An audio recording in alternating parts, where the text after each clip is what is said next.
Has anybody ever heard of an ugly American? Yes. Has anybody ever heard of an ugly Christian? Yes.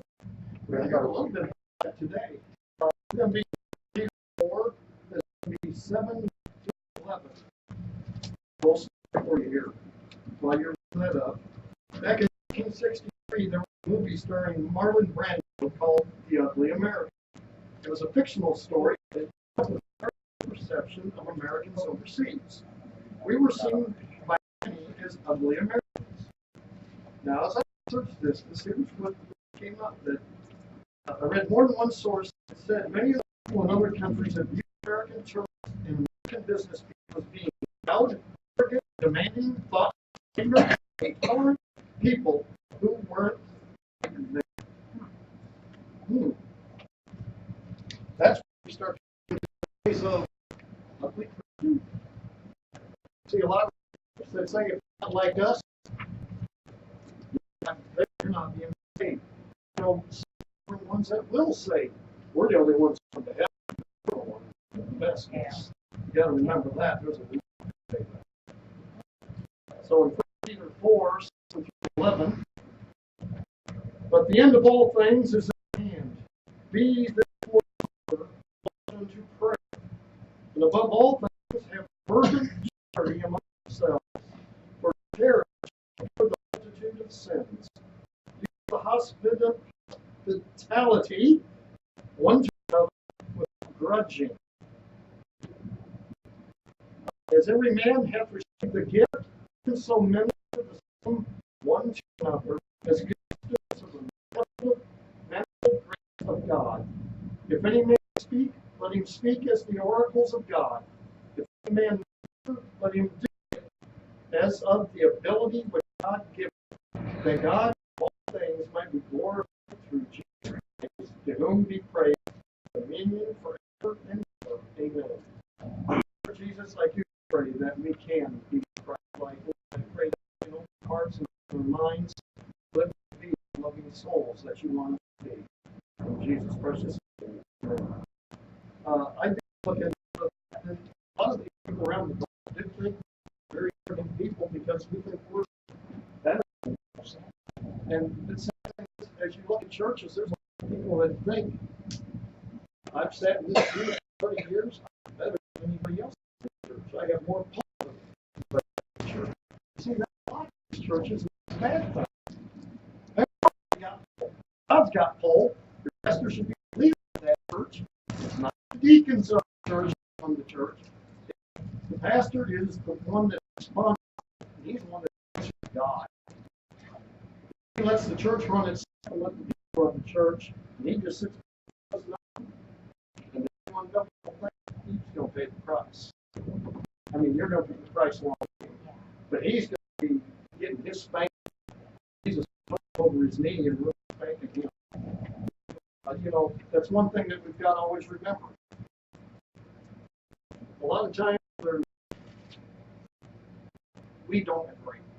We're humans. We have our own agenda, and that's when we start getting ugly.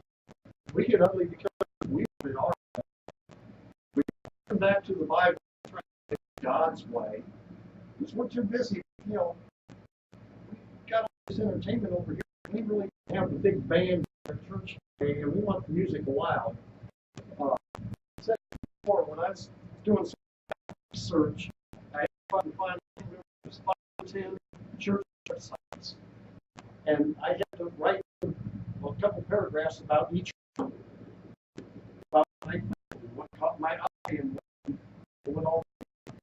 There's a church over in Virginia that really caught my eye. They were about loud music. I searched their website. There was not one reference to verse whatsoever. They had more of their all their little benches they had were within 10 minutes of everybody. We just built one that cost us over $1.something million. They're all affiliated with one pastors underneath the pastor. That's wrong. They should gave money or whatever to people. They're on their own. Once they can support for a while, but it should have been another church. You don't have, that's like Harmony Baptist Church in Pakistan. You have their own church. They're using the one main church to get licensed because it's cheap. They fall under, they're not answering to him. He's not their. Each pastor is in. That's what God wants our churches to be. Yes, you can associate with the church, but that's where we start getting ugly because when we get into these conventions, we start going down another nonsense. It's kind of like Catholic Church. They have their Pope, they have their bishops. Top-down bureaucracy. Yes, and that's not what God intended. That's where we start getting ugly Christianity. We need to sit here and serve God. We can't sit there and do nothing. We got to give. We got to sit there. Right here, I have a little illustration for you. Rubella Kelly told an incident regarding the death of a man named Christopher Hitchens. Hitchens had been a militant atheist who died a couple of years ago of cancer. You might have referred to him as an ugly atheist.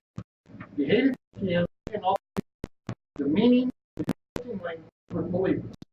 Engaged in many faiths, a number of Christian apologists, and he wrote, God is great.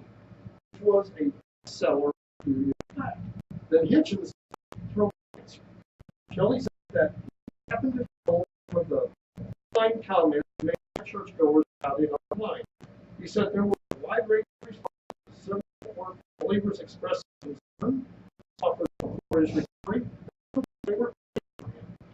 Then there were also comments like, the throat, the blasphemy. This reprobate, in the end, he will beg for forgiveness. And I can't recall his last breath in this physical body starts to fade. He will know if there is a God or not. Shelley, others were even worse. There are times things get ugly. That poor man's soul's going to hell because he's not a individual. Well, everybody, you know how we do on Facebook these days. Everybody's got their own opinion about how life should be in the world. And many times, as Christians, we have to think before we speak, because sometimes we're going to say ugly things there is when we should probably stop. The Bible, read it. It's too many times we want to rush in and pass it. And that makes it look ugly. It's look like a Christian. Even though we may be right, sometimes we work our way in the Bible and say, you know, this is kind of how I feel about it. Or, you don't blast. Too many times we come out and we have to be ugly. I'm not saying go out there and condone everything people are doing because it's not the right way either. Number one, have you ever seen an American that would read earlier? Number two, to love others deeply because love covers over a multitude of sins. Jesus Christ's love for us for all sins. As long as we repent and forgive us. Love is deep. We can't have a deep love for one another if we don't get to know one another. We can be able to not just like, hey, that's good. Where's the love? That's a common phrase. You know, when you get like the soul care thing, when you get to a deeper level of understanding, try to sit there and know how we can help one another. We should have the love of Jesus Christ, and if we're saved, we should be the love and be able to connect with people. You can't just go out and say, oh, yeah, bud, oh, yeah, I went fishing the other day, I didn't catch nothing, and that's the end of it. That's a relationship. You have to get to know people on a more personal level. That's the only way you're going to get really, truly find the love of Jesus Christ. Number three, first, God wants us clear-minded and self-controlled so we can pray. How many times do people just stop and go to prayer? We need to clear our minds of what's in our life before we pray. So there's times I see people, and I know has me, there are so many things in my mind that interrupts me actually praying for something. Clearly praying for something. So many times we got someone on in our lives or a family members that's got because you played spot or you got worried or something like that, and you're not really clearly praying. Think about that the next time you pray. You might really pray. Because there's a lot of times we get too, let's say, self-absorbed with our lives that we don't really open up and pray. A lot of times too much. Whole much and try to think about it. There's this day and age, a lot of people say we're just so busy. They're just running here and there. Today's the age of with meals and all this because they got to run to this soccer game, this baseball and that. We need to slow down. When we get so busy, we don't have time to pray or to connect with people. Texting time, it's easy for our folks. One thing that's always bothered me is talking to somebody in their sunglasses and you can't see their eyes, or talking to somebody and they're always looking around and looking down. That bothers me. I like to see their eyes. Because if they're not looking at you and you don't see in each other's eyes, you don't know if they're listening. How do you know when we're praying, is Jesus listening? If we've got our eyes closed and we're looking off over here when we're praying. That's going to be the thing. Are we looking at Jesus Christ? Or are we looking over here saying, oh, I told you to do. Just a second. Tear up this prayer because I've got something else on my mind. There's a lot of times people have too much on their minds and not actually looking at what Jesus is trying to do. Right here in verse 8, it says, above all things, have fervent charity among yourselves, for charity shall cover the multitude of sins. People sit there and say, oh man, I give enough. I can't give people. And a lot of people give them their time, they give their finances, give them their hearts. We got to give what Jesus Christ gave to us, the gifts God has placed in every one of us. I was talking to them gifts, whether you're a tradesman, whether you have the gift of helping, the gift of being a pastor. There's different gifts, and most people have a multitude of gifts. There's one that really shines, and then there's a bunch of other gifts in there too. If we don't use them, what do we do?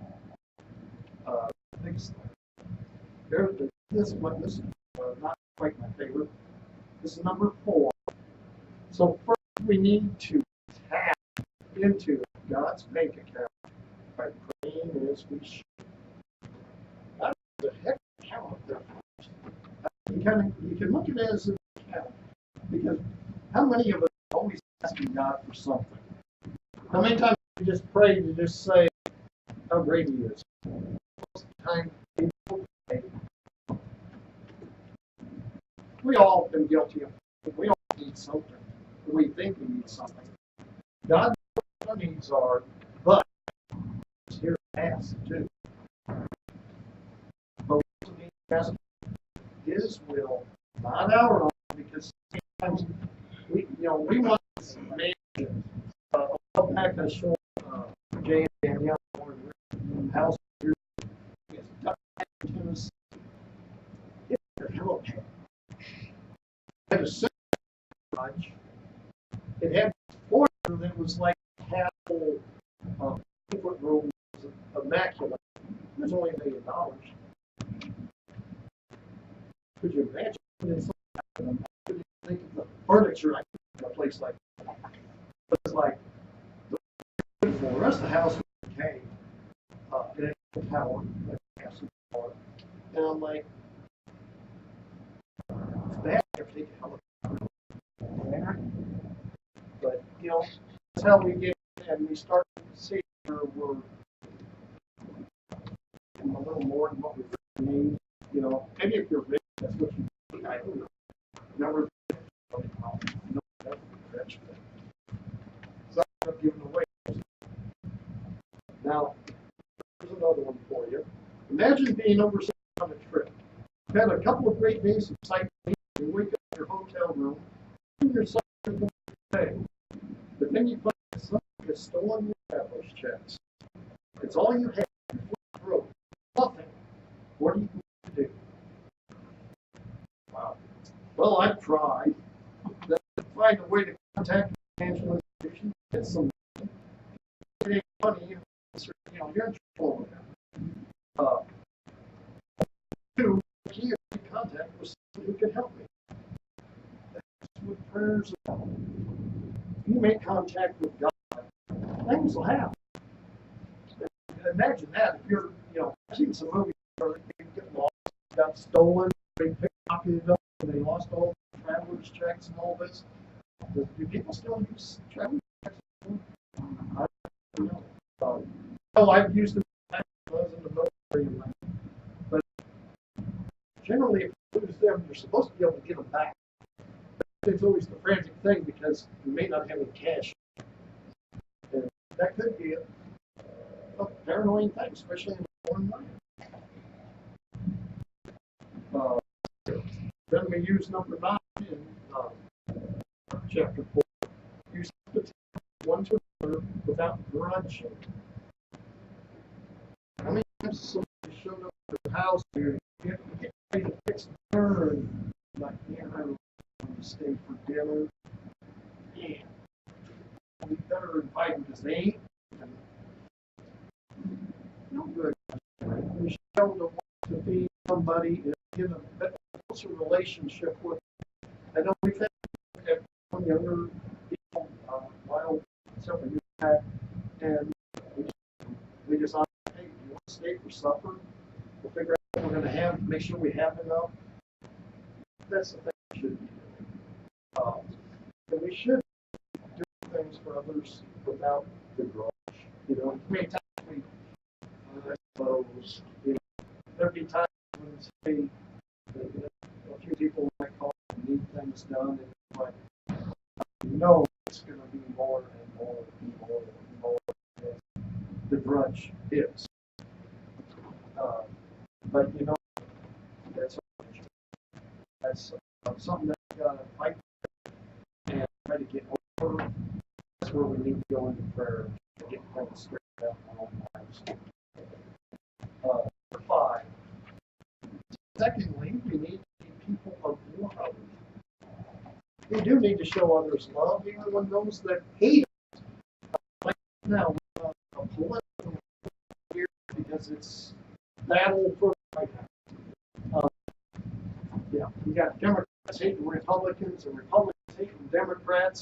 It's a fight for life, and you know, you can't just shut somebody up. You need to show them a little Christian love, number 1, and sometimes it's hard. Believe me, sometimes I get my attitude, especially when it gets flaring with people in politics. It's hard to show up, but we need to learn to. Okay? They've got an opinion too. May not be right, because they don't agree with me, but you know, we've got to learn to go along with because many times it starts getting into bitter hatred words, and we don't need to do that. We've got to, we need to do that. Verse 6, this one I think is my do something. Don't sit in a seat. And that is enough.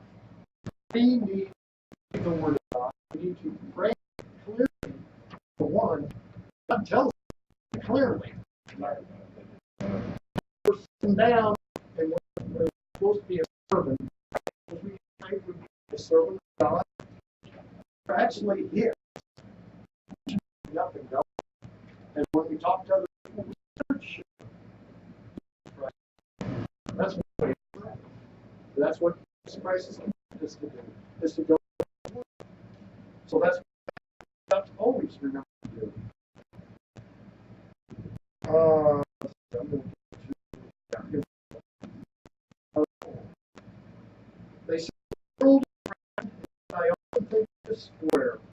so many little hurts we get from corners here and there.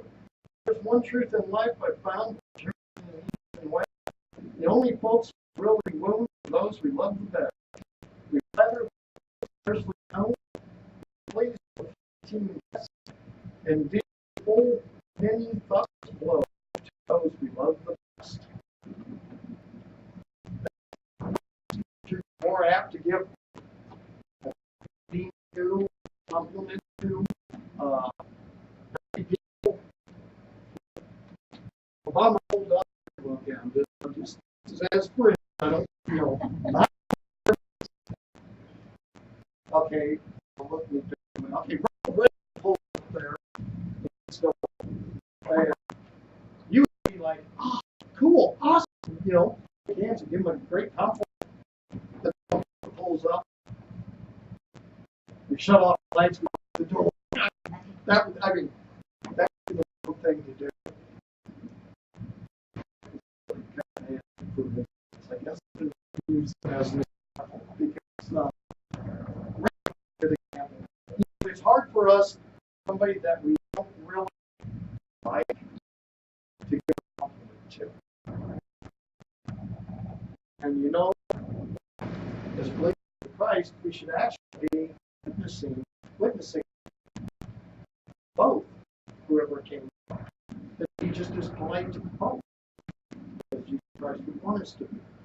Because if you're not going to win a soul if you treat them like a joke, then this is how we used to treat them like how it would be.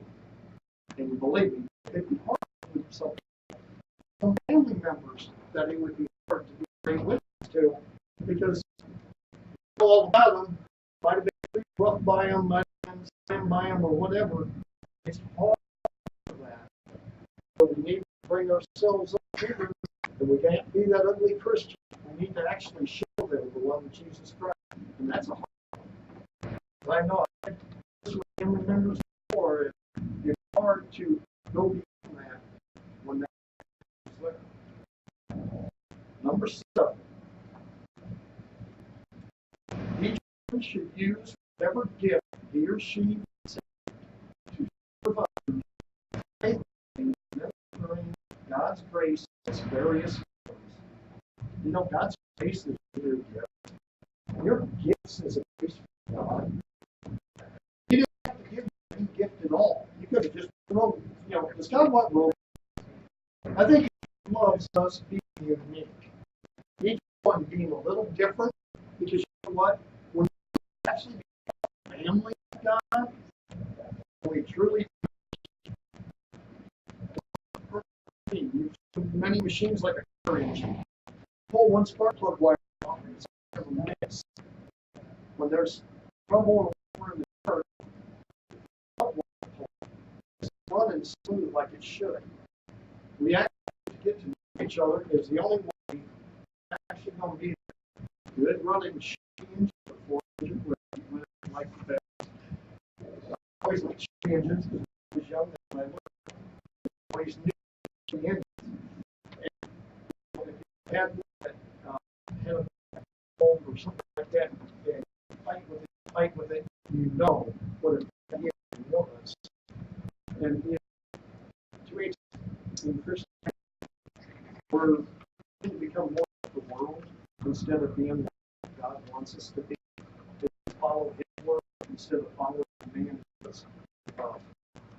And you see that both Jerry and Jim both commented because everybody wants to be like the world. We're accepting. The big thing in the is political correct. One man says anything they want to hear. Jesus Christ isn't wanting to play for God wasn't playing for He's telling you what it's like. He's showing you examples of how at times we're ugly Christians because we're trying to just and not actually get what Jesus Christ here. We need to pay attention to what we need to do. Let's take one more here. The last one.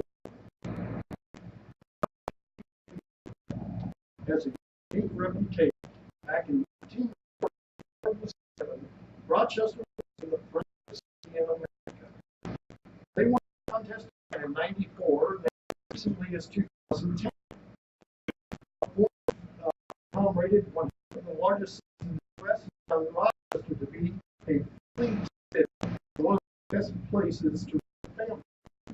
A researcher is impressed by that and wonders why the city has a long history of friendliness. This goes back in the year 1829. In 1829, Rochester, New York, is the Queen of the West, a fortress rough town of the time. And in 1829, a daredevil named Sam Pat arrived in Rochester, announced that he would be diving from the heights of the local falls into the foaming waters beneath. There were no movies, no TV or internet, stuff. That great day arrived, and thousands of local citizens assembled to watch the man defy death, but he didn't defy death. He dove from the cliffs as advertised, but apparently lost his balance. His arms trembling as he struck the church waters below. Minutes passed, and he resurfaced. The audience waited in silence as they watched him to come to the shore, but he never appeared. In the crowd, break back, went back to their rooms and his body was discovered in the ice the following spring. Sunday morning, 2 days after Baby Jones, a prominent visitor, Josiah Bissell, in the Presbyterian Church in the that Paul, who by their presence encouraged the soul to be that he had a candle on Judgment Day. Great swept the church and people wept that Bissell wasn't finished. The wealthy man, Bissell met with Charles Finney, prominent evangelist of that day, promised to pay his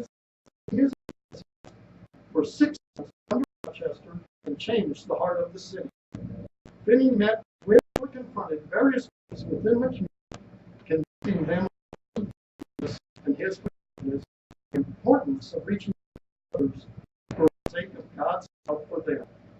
The result was entirely convicted community and the city determined to dedicate itself to good deeds in the church. That decision still influences the children and grandchildren, and great-grandchildren today. Imagine that affected the city. You know, during that time, there were light here then.